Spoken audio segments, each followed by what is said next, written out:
Bonjour à tous, bienvenue à notre méditation quotidienne. Eh bien oui, aujourd'hui nous terminons notre série de méditations dans la première épître de Paul aux Corinthiens, une lettre que Paul a écrite aux Corinthiens parce qu'il avait entendu parler de difficultés qu'il y avait dans cette église. Certes, les chrétiens de Corinthe avaient reçu toutes sortes de dons spirituels, mais il y avait beaucoup d'immaturité parmi eux. Ils étaient charnels, ils ne vivaient pas selon ce que Dieu voulait.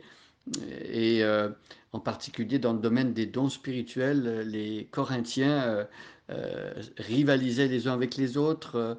Ils exerçaient les dons spirituels parfois pour se mettre de l'avant ou pour des motivations qui n'étaient pas celles que Dieu aurait souhaitées.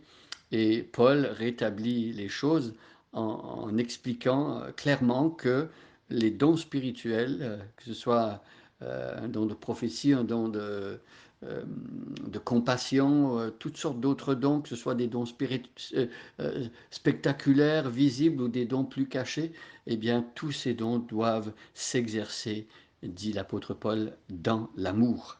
Alors je lis le chapitre 13 au complet et aujourd'hui nous allons terminer cette méditation par le verset 13. En effet, si je parlais les langues des hommes et même celles des anges, mais sans avoir l'amour, je ne serais rien de plus qu'une trompette claironnante ou une cymbale bruyante. Si j'avais des prophéties, si je connaissais tous les secrets et si je possédais toute la connaissance, si j'avais même dans toute sa plénitude la foi jusqu'à transporter les montagnes, sans l'amour, je ne serais rien. Si même je sacrifiais tous mes biens et jusqu'à ma vie pour aider les autres, au point de pouvoir m'en vanter, sans l'amour, cela ne me servirait de rien. L'amour est patient, il est plein de bonté.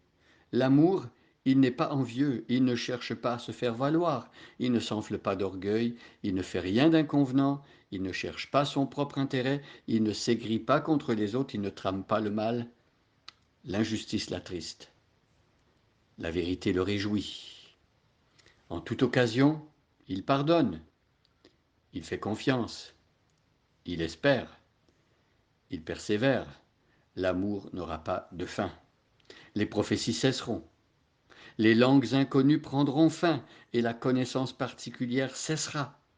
Notre connaissance est partielle, et partielles sont nos prophéties. Mais le jour où la perfection apparaîtra, ce qui est partiel cessera. Lorsque j'étais enfant, je parlais comme un enfant, je pensais et je raisonnais en enfant.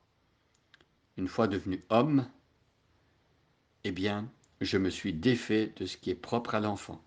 Aujourd'hui, certes, nous ne voyons que d'une manière indirecte, comme dans un miroir. Alors, nous verrons directement. Dans le temps présent, je connais d'une manière partielle, mais alors je connaîtrai comme Dieu me connaît. En somme, trois choses demeurent: la foi, l'espérance et l'amour.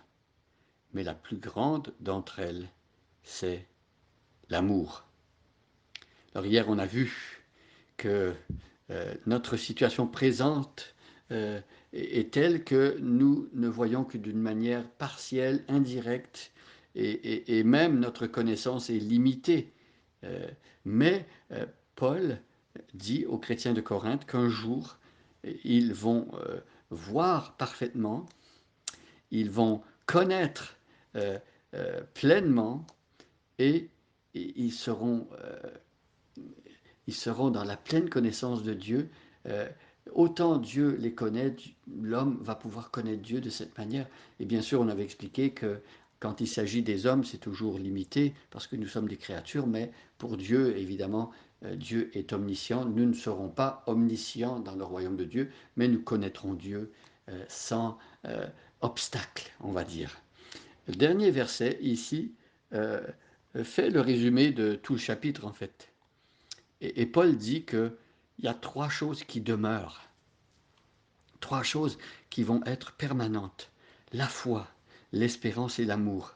Et bien, c'est très intéressant de penser que ces trois vertus théologales, comme on les appelle, euh, vont demeurer. on va continuer de faire confiance à Dieu, dans le royaume de Dieu. On va continuer à espérer en lui. Euh, Sauf que au lieu d'attendre quelque chose qu'on ne voit pas encore, on sera dans la présence même de Dieu, mais l'espérance demeurera et l'amour aussi sera avec nous dans le royaume de Dieu. Euh, Lorsque nous serons dans la présence du Seigneur, dans l'éternité, évidemment, nous allons aimer Dieu et Dieu va nous aimer. Mais cet amour-là sera sans obstacle, parfait, et nous avons hâte, n'est-ce pas, de pouvoir vivre ce genre d'amour. Aujourd'hui, nous voulons aimer, nous nous rendons compte que nous arrivons à court, nous sommes toujours euh, en manque de cet amour. Nous aimerions aimer Dieu et notre prochain, et même si on est marié, notre épouse et nos enfants et les autres chrétiens d'Église, d'une manière beaucoup plus parfaite. Mais ici, l'espérance chrétienne et ce que nous attendons de toutes nos forces, c'est de pouvoir aimer comme Dieu nous a aimés. Mais les trois choses qui demeurent ici, la foi, l'espérance et l'amour, sont trois choses très importantes dans la vie chrétienne. Lorsque vous lisez les épîtres de Paul ou d'autres lettres, euh, vous voyez que Paul revient souvent avec ces trois choses-là. Il parle souvent de la foi. La foi, c'est la porte d'entrée dans la vie chrétienne. Sans la foi, c'est impossible d'être agréable à Dieu. Donc, pour commencer la vie chrétienne, Dieu nous demande de nous repentir et de croire. Donc, la foi est un don de Dieu. Dieu nous donne cette foi. Elle est nécessaire pour pouvoir entrer dans la vie chrétienne. Mais ensuite, le temps que nous sommes sur la terre, euh, l'espérance, elle est importante aussi. Parce que l'espérance, c'est le moteur de la vie chrétienne. L'espérance, c'est ce qui nous permet de regarder de l'avant et d'attendre toutes les promesses de Dieu, n'est-ce pas? Et l'amour, enfin, l'amour, c'est la plus grande. L'amour, c'est l'aboutissement de la foi et d'espérance, on pourrait dire. Et euh, c'est vrai que dans les attributs de Dieu, euh, on, on lit que Dieu est saint, que Dieu est juste, que Dieu est pur, il est parfait. Mais euh, le Nouveau Testament, la lettre de Jean nous dit que dans son essence, Dieu est amour. Et ça, c'est particulier. Il semble que ça fasse partie de sa nature même. C'est le centre de son être. Dieu est amour.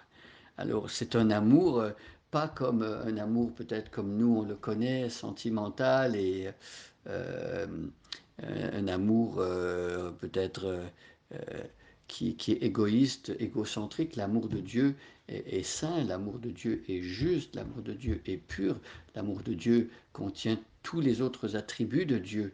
C'est pas parce que Dieu est amour, par exemple, qu'il ne punira pas le péché. C'est pas parce qu'il est amour qu'il va passer droit sur des choses qui sont mauvaises et qu'il laissera entrer dans son paradis l'impureté ou la rébellion et ces choses-là. Mais Dieu est amour et lorsque nous aimons, c'est à ce moment-là que nous ressemblons le plus à Dieu.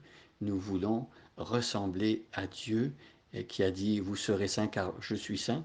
Et, et si nous voulons ressembler à Dieu, bien euh, laissons l'amour de Jésus-Christ euh, envahir notre être et euh, répandons l'amour de Jésus, l'amour de l'Évangile autour de nous.